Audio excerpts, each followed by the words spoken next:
Just pulled up. I bet.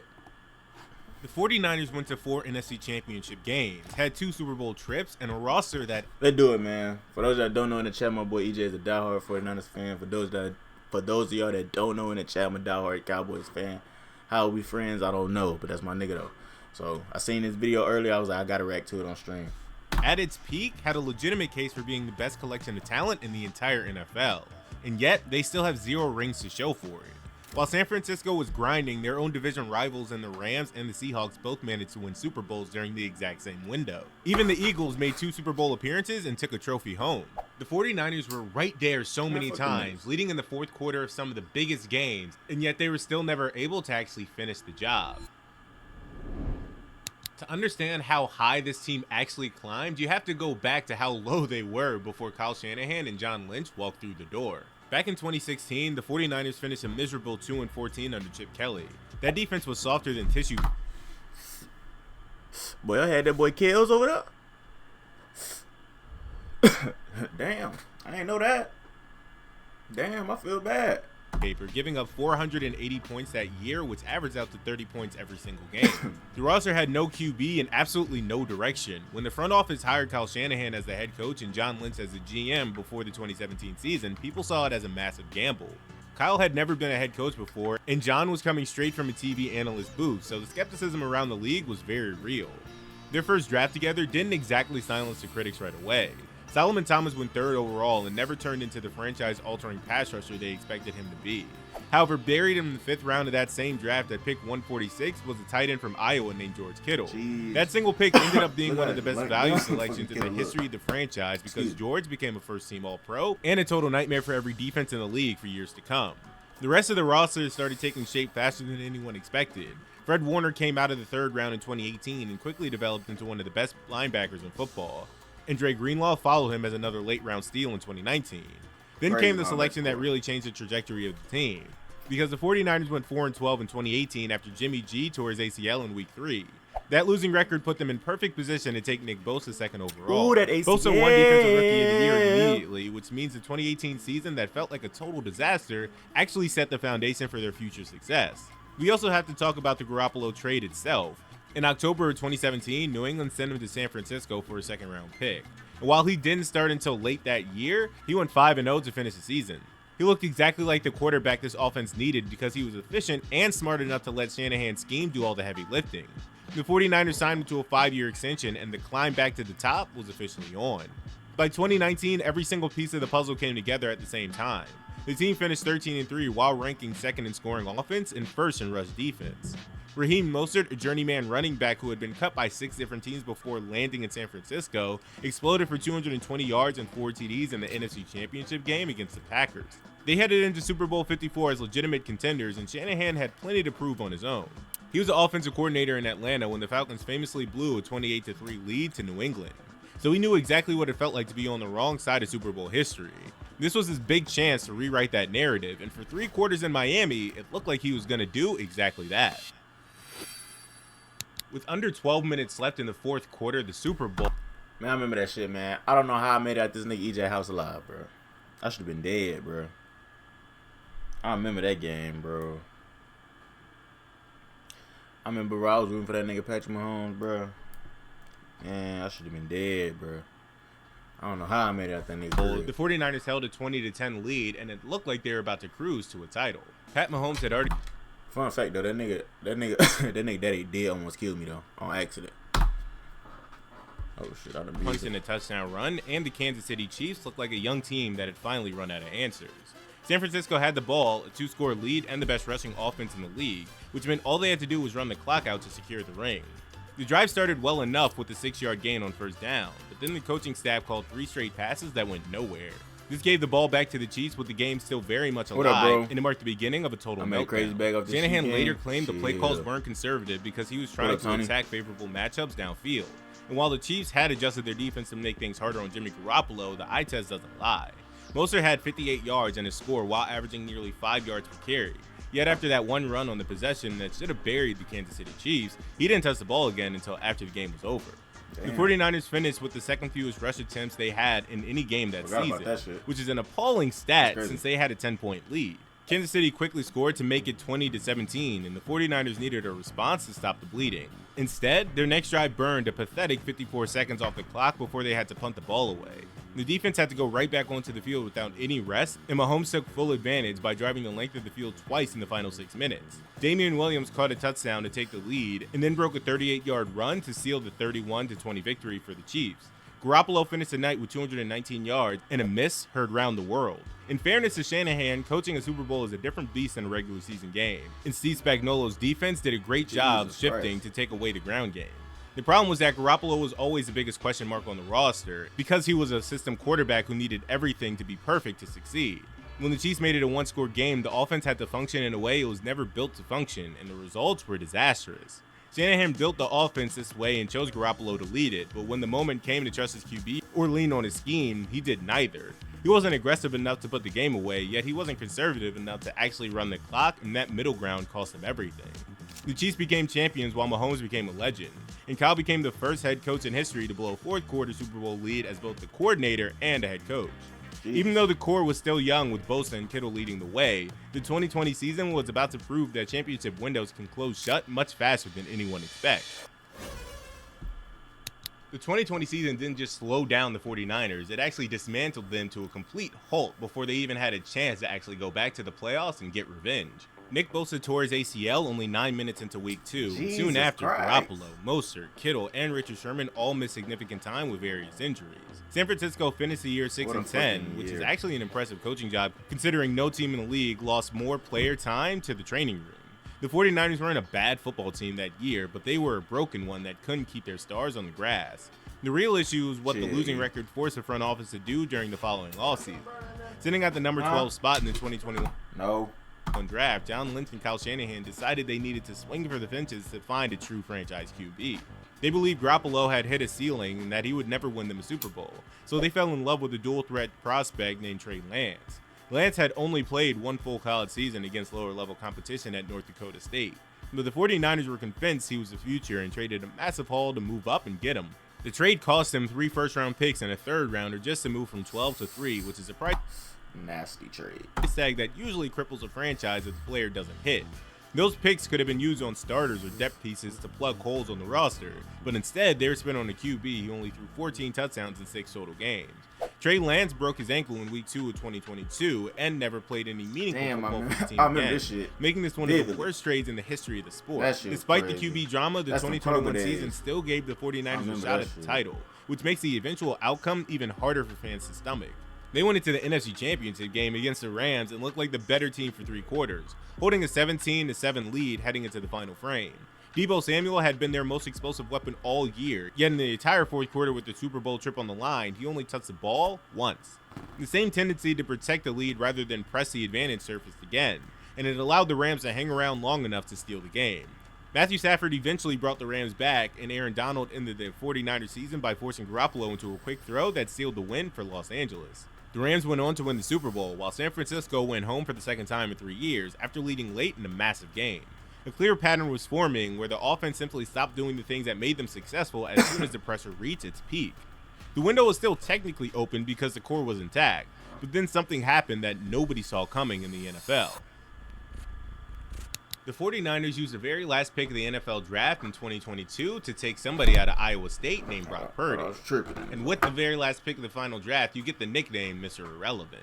The front office viewed him as a depth piece or a practice squad insurance policy behind Jimmy G and Trey Lance, so nobody in the building expected him to play meaningful snaps. That changed when Garoppolo broke his foot in week 13, forcing Purdy to step in and lead the team to 6 straight wins to close the regular season.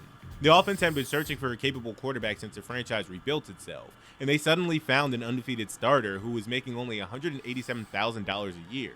Luck ran out again during the 2022 NFC Championship game against the Eagles, but this time the disaster felt different.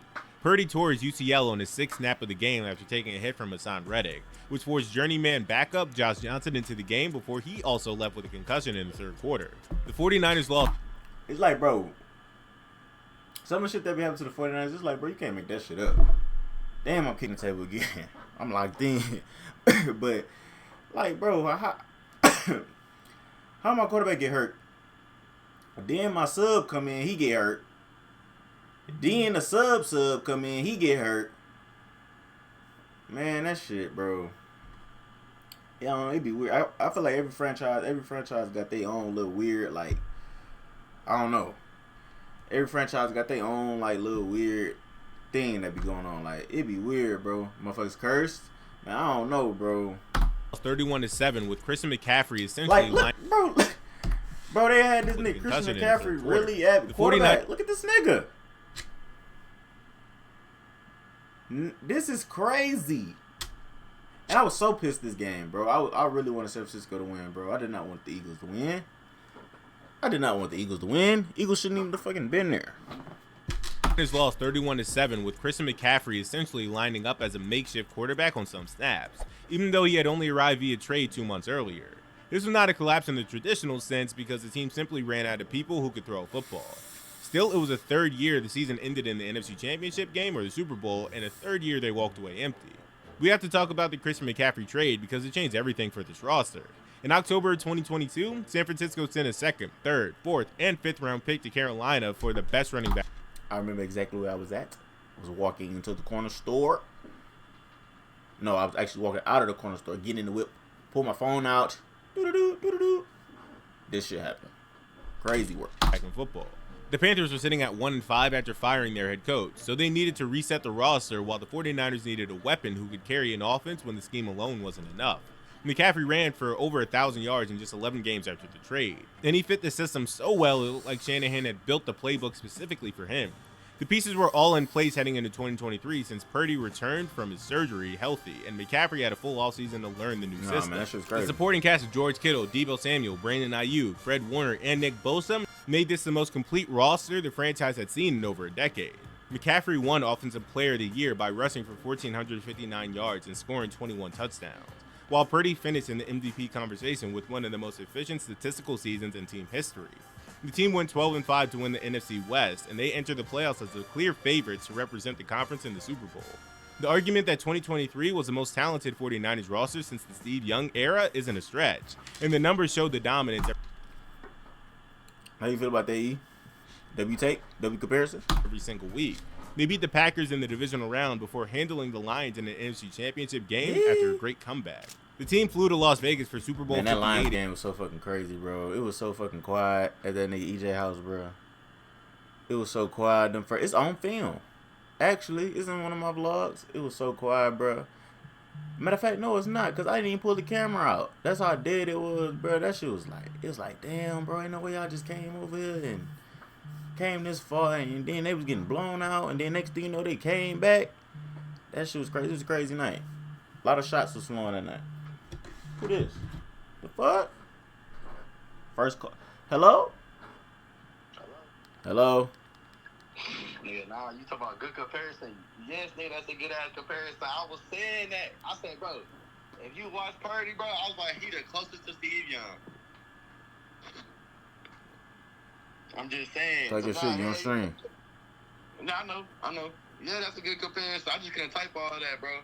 Whenever I was watching Purdy when he first came, I was like, bro, I ain't gonna lie, he got that little Steve Young in him, bro. Like, he the closest he's gonna ever get. Like, yeah, but hey, I'm just saying, though. I'm just saying, man. Purdy that guy. I'm getting off this phone, man. All right. Damn. I just wanted to make sure I wanted to hear from the horse's mouth. Shit. On my mama. Against a Kansas City Chiefs team that had limped through portions of the season without their best offensive lineman healthy.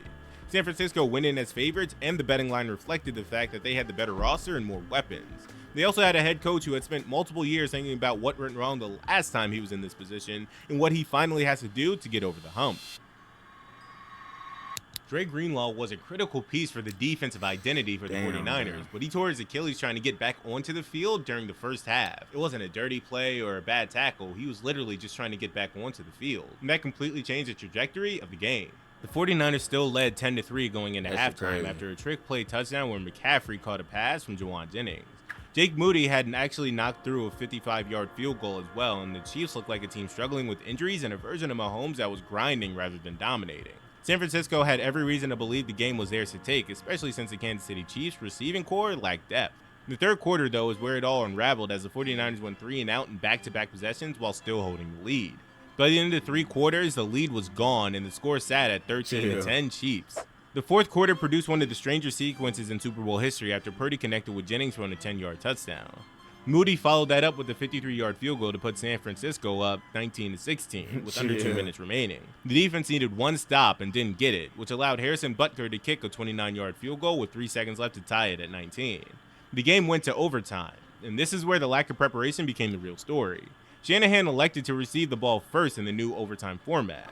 The 49ers drove down and kicked a field goal, but under the rules, that meant Kansas City still got the ball with a chance to respond. Shanahan said after the game he was hoping to get the ball back for a third possession, but that third possession was never going to happen against Andy Reid. Reports came out later that some 49ers players weren't clear on how the new overtime rules actually worked, and while it's still hard to prove that would change the outcome, giving Mahomes a ball with a clear objective is always a recipe for disaster. He only needed 8 plays to end it with Mecole Hardman catching a touchdown pass 3 yards into the end zone. The final score was Chiefs 25, 49ers 22. There's a version of the story where bad luck just explains everything, especially with Greenlaw's injury. But the pattern remained the same because I blogged this game too. It's still up on the channel. I don't know if it's on film. I think it is, but it's a moment in this game.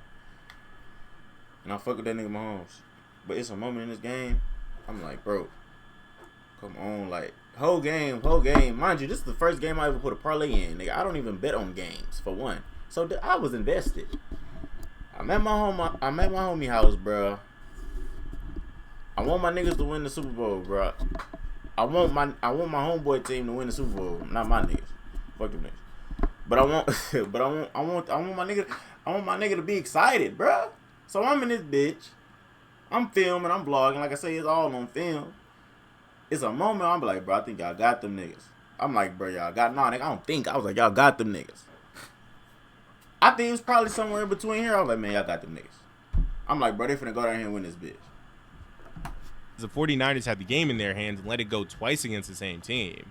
Now the season is over, and the bill for those missed opportunities is finally coming due. The 2024 season didn't arrive with any warning, but instead it came as an immediate collapse. Is that the night I almost died? Is that the night, bro, he almost pulled that TV down on me? I don't know. Everything happening really before the opening snap even happened, especially with Brandon Ayuk. Brandon Ayuk spent the entire training camp holding in over his contract, which meant he showed up to practice, but he refused to actually suit up with his teammates. He skipped every single preseason rep, while the rest of the offense tried to build chemistry without their number 2 receiver. And the 49ers eventually caved by giving him a 4-year extension worth $120 million. The distraction was bad enough, but then he tore his ACL early in the season and was done for the year, leaving the team to deal with the fallout of both the drama and the injury at the same time. The rest of the roster didn't fare much better, as Dre Greenlaw only managed 4 total snaps all year after tearing his Achilles in the previous Super Bowl. Christian McCaffrey missed the first 8 games with Achilles tendonitis, and while he returned for a 4-game stretch, he quickly tore his PCL and the team had to shut him down again. Trent Williams missed 6 games and Javon Hargrave only played 3, leading to a miserable 6-11 finish that put the 49ers dead last in the NFC West. The most telling stat was that they were outscored in the fourth quarter by 77 points over the season, which shows us a team that simply couldn't finish games when they had the lead. When you look at the conference picture by the end of 2024, it tells the full story of what this era actually cost the entire franchise. The Rams won a Super Bowl back in the 2021 season. The Eagles made 2 Super Bowls in the same window and eventually won one in February 2025. There was a small spark in the 2025 season for the 49ers where they went 10-7 and managed to knock off the defending champs Eagles in the wildcard round. The roster finally looked healthy and showed real signs of life, but they ended up losing in the divisional round to those Seahawks, who would go on to win the Super Bowl a month later. It was a nice run, but the window that felt wide open in 2023 now feels like it is down to a tiny crack. 3 organizations now are in their direct orbit that collected hardware during the exact same stretch of years that San Francisco spent getting close and coming up empty. The age of this core is becoming a massive problem because George Kittle is now 32 years old and Trent Williams is going to be 38 before the next season. Nick Bosa is 28 with growing injury history. Fred Warner played most of 2024 on a fractured ankle and missed a decent amount in 2025. And McCaffrey's body just got the most touches in the league after coming off an injured-riddled season. The draft capital they traded away for Trey Lance was a tax they're still paying for today. And those 3 first-round picks represent players they never developed and depth they never built. Every dynasty era eventually ends, and while some ends with rings, this one is currently ending with a lot of what-ifs. So there you have it. Watch this next video if you haven't already, and subscribe if you're new. Thanks for watching.